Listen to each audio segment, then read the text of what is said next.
A very good morning to all of you. आप सभी को राधे राधे। प्यारे बच्चों, 18 जनवरी 2022 के हरियाणा करंट अफेयर इस वीडियो में हम पढ़ने वाले हैं।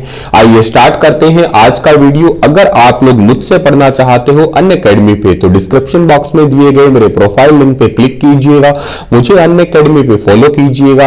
और दोस्तों, अगर आप लोगों को मेरी क्लास फ्री में देखनी है तो आप लोग मेरा अनलॉक कोड स्टार IQ का इस्तेमाल करना बिल्कुल मत भूलना। अगर आपका मन है अनअकैडमी पे कोई भी बैच लेने का तो आप लोगों को यहाँ पे नीचे एक बॉक्स दिखेगा हैव अ रेफरल कोड का, इसमें आप लोग स्टार IQ कोड जो है ना वो फिल करिएगा बिना स्पेस दिए। तुरंत आप लोगों को 10% का डिस्काउंट मिल जाएगा किसी भी कोर्स पे, चाहे SSC का हो, चाहे रेलवे का हो, चाहे बैंक का हो, चाहे नेट का हो, चाहे UPSC का हो। किसी भी स्ट्रीम का अगर आपको कोर्स लेना है तो सभी कोर्सेज को आप लोग स्टार IQ कोड यूज करके 10% डिस्काउंट पे ले सकते हो। चलिए दोस्तों, आज का सवाल पढ़े उससे पहले कल आपसे सवाल पूछा था, उसका सही जवाब क्या होगा? हरियाणा में कब से वन्य प्राणियों की गणना की जाएगी? हरियाणा में वन्य प्राणियों की गणना की जाएगी 8 से 15 फरवरी 2022 के बीच में। आज का पहला सवाल होगा, बहुत इंपॉर्टेंट भी होगा कि हाल ही में किसे हरियाणा राज्य महिला आयोग का चेयरपर्सन नियुक्त किया है? तो हरियाणा राज्य महिला आयोग का चेयरपर्सन नियुक्त किया है रेणु भाटिया को, यानी कि सवाल का ए वाला ऑप्शन जो है ना वो बिल्कुल ठीक रहेगा। हरियाणा सरकार ने भाजपा की ही है, फरीदाबाद निवासी है रेणु भाटिया, इनको तुरंत प्रभाव से हरियाणा राज्य महिला आयोग का चेयरपर्सन नियुक्त किया है। भाटिया लंबे समय से भाजपा में एक्टिव है और फरीदाबाद नगर निगम की डिप्टी मेयर भी रह चुकी है। भाटिया की नियुक्ति हुई कितने सालों के लिए? 3 सालों के लिए इनकी नियुक्ति हुई है, ये याद रखना आप लोग। के अलावा प्रीति भारद्वाज है, इनको राज्य महिला आयोग का वाइस चेयरपर्सन नियुक्त किया है। ये इंपॉर्टेंट भी आप लोगों को यहां से याद देख लेना। मतलब पहले महिला आयोग के चेयरपर्सन का कार्यभार जो है ना आयोग की वाइस चेयरमैन प्रीति भारद्वाज ही देख रही थी, अब प्रीति भारद्वाज को राज्य महिला आयोग का वाइस चेयरपर्सन नियुक्त कर दिया है। ठीक है, तो ये पॉइंट आपको याद रखना है। रेणु भाटिया आपको फोटो में दिख रही है, तो ये इंपॉर्टेंट क्वेश्चन है, आप लोगों को जरूर याद रख लेना है ये वाला क्वेश्चन। ठीक है, और एक बात ये याद रखना कि महिला एवं बाल विकास मंत्रालय, इसके मंत्री का नाम कमलेश ढांडा है और इसकी प्रिंसिपल सेक्रेटरी का नाम जी अनुपमा है। ठीक है ना, जिन्होंने ये अभी रिसेंटली ये नियुक्ति के ऑर्डर जो है ना वो जारी किए हैं। अगला सवाल है कि हाल ही में हरियाणा संस्कृत अकादमी की किस पत्रिका को UGC ने अपने रिसर्च जर्नल की लिस्ट में शामिल किया है? मोस्ट इंपॉर्टेंट क्वेश्चन ये वाला भी है। इस सवाल का सही आंसर रहेगा हरिप्रभा। हरिप्रभा जो है ना वो संस्कृत अकादमी की पत्रिका है, इसको UGC ने अपने रिसर्च जर्नल के अंदर शामिल किया है। हरियाणा की पहली ऐसी संस्कृत मैगजीन होगी जिसे UGC ने अपने रिसर्च जर्नल की लिस्ट में शामिल कर लिया, तो आप समझ सकते हैं कि अपने आप में कितना इंपॉर्टेंट क्वेश्चन होगा ये। अकादमी पिछले 17 सालों से हरिप्रभा को लगातार प्रकाशित कर रही है। इस अकादमी के निदेशक का नाम डॉक्टर दिनेश शास्त्री है और UGC ने जो है ना अभी रिसेंटली अपडेट लिस्ट में 9वें स्थान पे इस संस्कृत जर्नल को या संस्कृत रिसर्च जर्नल में हरिप्रभा को शामिल कर लिया है। पूर्व मध्यमा उत्तर मध्यमा कक्षाओं को 10वीं और 12वीं समकक्ष के लिए हरियाणा के 32 गुरुकुल को हरियाणा विद्यालय शिक्षा बोर्ड से मान्यता भी दिलवाई गई है रिसेंटली। खैर, आप लोगों को मोस्ट इंपॉर्टेंट ये याद रखना है कि हरियाणा संस्कृत अकादमी की एक मंथली मैगजीन आती है हरिप्रभा, उसको अभी रिसेंटली UGC ने शामिल किया है। चलिए आप कमेंट में मुझे UGC के बारे में बताइएगा।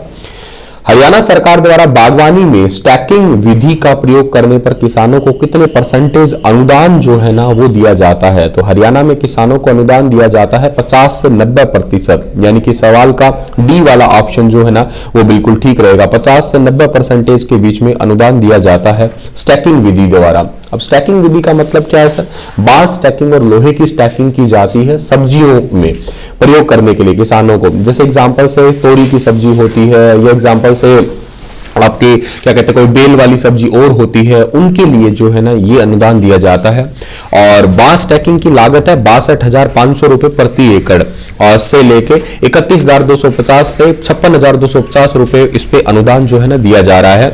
लोहे की स्टैकिंग पर 41,000 रुपए प्रति एकड़ पर 70,500 से 1,26,000 रुपए तक का अनुदान जो है ना दिया जा रहा है। ये बांस स्टैकिंग करते क्यों है? करेला, टमाटर, लौकी जैसी फसलों को सड़ने से बचाने के लिए ये वाली टेक्निक जो है ना वो उपयोग में लाई जाती है।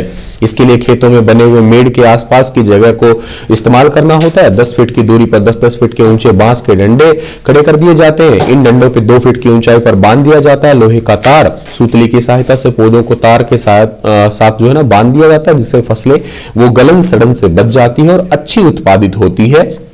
तोरी वाली फसल लगाइएगा आप लोग, या चाहे आप लोग लगाइएगा क्या कहते हैं करेले वाली फसल को इस प्रकार से, ठीक है ना, जैसे आपको फोटो में दिख रहा है। हरियाणा के किस संस्थान के वैज्ञानिकों ने पशुओं के स्तनों से निकलने वाली लिक्विड गोल्ड यानी कि खीस से रोग प्रतिरोधक तत्व को आइडेंटिफाई करने किए हैं? तो ये अभी रिसेंटली किसने आइडेंटिफाई किए हैं? इस सवाल का सही जो आंसर है वो क्या रहेगा? NDRI। आप लोगों ने देखा होगा कि जैसे भैंस है या गाय है, जब उसका नया बच्चा पैदा होता है उसके 5 से 7 दिन तक आप लोग उस दूध को जब गर्म करते हैं तो वो फट जाता है, उसके फिर आप लोग खीस बनाया करते हैं।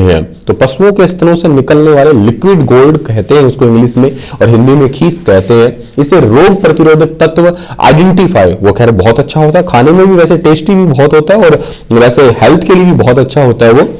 तो इसके तहत जो है ना NDRI यानी कि नेशनल डेयरी आपका रिसर्च इंस्टीट्यूट है, हिंदी में इसे कहेंगे राष्ट्रीय डेयरी अनुसंधान संस्थान के वैज्ञानिकों ने रिसर्च किया है कि इस लिक्विड गोल्ड या इसको कोलेस्ट्रॉम भी कह सकते हो आप लोग, इस कोलेस्ट्रॉम से जो है ना रोग प्रतिरोधक तत्वों को आइडेंटिफाई किया है। मैक्रोफेज एक्टिवेशन फैक्टर को अलग से निकालने से सफलता हासिल की है। मनुष्य में खीस से निकलने वाले ये तत्व मनुष्य की गंभीर बीमारियों में भी बहुत ज्यादा जो है ना वो हेल्प करेंगे। तो आप खीस खाइए, जिसके घर में भैंस है, गाय है, ये बहुत गजब की होती है शरीर में इम्यूनिटी बढ़ाने के लिए। तो मैं कह रहा हूं बेस्ट से बेस्ट होती है ये। Haemoglobin G, haemoglobin M, haemoglobin A, इस सब में इसमें शामिल है। और हीमोग्लोबिन G की कुल मात्रा भी 65 से 90% के आसपास है इसके अंदर। विटामिन, प्रोटीन, इसके अलावा जो है ना पॉलीपेप्टाइड, इसके अलावा इसके अंदर जो है ना जो आपकी एंटीऑक्साइड वाली सेल्स होती है, न्यूट्रोफिल है, लिम्फोसाइट्स है, ये सब कुछ जो है ना वो गजब की होती है इसके अंदर। संस्थान के झुंड में बछड़ा मृत्यु दर आज 15 से घट के 2% रह चुकी है, तो ये भी इंपॉर्टेंट है। और इस खीस को कोलेस्ट्रॉम, जिसे तरल सोने के रूप में, लिक्विड गोल्ड के रूप में भी जाना करते हैं, तो इसको बड़ा संभाल के रखिएगा, ठीक है। अगला सवाल हमारा क्या है, उससे पहले NDRI के बारे में पता होना चाहिए। इसकी स्थापना 1955 में हुई थी। MS चौहान जो है ना इसके डायरेक्टर का नाम है। 2010 के बाद हरियाणा में पहली बार किस कक्षा की बोर्ड परीक्षा लेने का फैसला किया गया है? तो 2010 के बाद पहली बार 8वीं कक्षा का बोर्ड की जो परीक्षा है वो लेने का अभी रिसेंटली जो है ना वो फैसला किया गया है। ये बात आप लोगों को याद रखनी है, बी वाला ऑप्शन सही है। 8वीं की बोर्ड की परीक्षा होगी। सरकारी और निजी स्कूलों के 4.7 लाख विद्यार्थियों की बोर्ड की परीक्षा अभी शामिल होंगे। सरकारी स्कूलों में 8वीं की कक्षा में 2.41 लाख व निजी स्कूलों में 2.35 लाख बच्चे जो है ना पढ़ रहे हैं। CBSE यानी कि central board of secondary education, ICSE Indian certificate of secondary education सहित 9 बोर्ड के बच्चों की 8वीं की परीक्षा अब भिवानी बोर्ड से जो है ना होने वाली है। अंतिम बार 2010 में 8वीं की बोर्ड की परीक्षा हुई थी। नो डिटेंशन पॉलिसी आने के बाद 8वीं और 5वीं का बोर्ड जो है ना वो खत्म कर दिया गया था। दोबारा शुरू करने का कारण क्योंकि पहले ये पॉलिसी आ गई थी कि बच्चे फेल नहीं करने चाहिए, फिर बच्चों ने पढ़ना स्टार्ट कर दिया, टिंगर हो गया रामखोर। इस करके अब बच्चों को पढ़ाने के लिए दोबारा से ये वाला सिस्टम जो है ना स्टार्ट किया है। चलिए आज के सेशन का आखिरी सवाल है कि हाल ही में किसे प्रेसिडेंट कलर पुरस्कार से सम्मानित किया है? One of the most important question. आज का सेशन तो भैया तुम्हारे लिए गजब का ही है। प्रेसिडेंट कलर पुरस्कार से सम्मानित किया है हरियाणा पुलिस को, यानी कि सवाल का बी वाला ऑप्शन सही है। ध्वज और गठन चिन्ह के लिए प्रेसिडेंट कलर पुरस्कार से सम्मानित किया। हरियाणा पुलिस के महानिदेशक का नाम PK अग्रवाल है। इन्होंने हरियाणा के पुलिस को यह मिला अवार्ड जो है ना कर्मियों को समर्पित किया है। विश्वसनीय, पेशेवर और जन अनुकूल बनाने के लिए कई सालों से हरियाणा पुलिस काम कर रही है। इसी के तहत ध्वज और गठन चिन्ह के लिए प्रेसिडेंट कलर पुरस्कार से हरियाणा राज्य को सम्मानित किया है। Very very important. हरियाणा का जो पुलिस का मोटो है वो है सेवा, सुरक्षा, सहयोग, ये भी याद रखना। इसी के साथ ये लेक्चर समाप्त होता है। आपके लिए इस क्वेश्चन छोड़ के जा रहा हूं कि हरियाणा सरकार ने किस वर्ष को सुशासन अंत्योदय उत्थान वर्ष के रूप में मनाने की घोषणा की है? 2022, 21, 23 या दोनों ही? बताइए विस्तार से इसके बारे में। कल फिर हाजिर होता हूं लेटेस्ट अपडेट के साथ में। तब तक आप लोग मुझे अनअकैडमी पे फॉलो कीजिए। शाम को 7:15 बजे मेरी क्लास लगाइएगा। किसी भी क्लास को फ्री में देखने के लिए स्टार IQ कोड का यूज जरूर करिएगा आप लोग, ठीक है। धन्यवाद।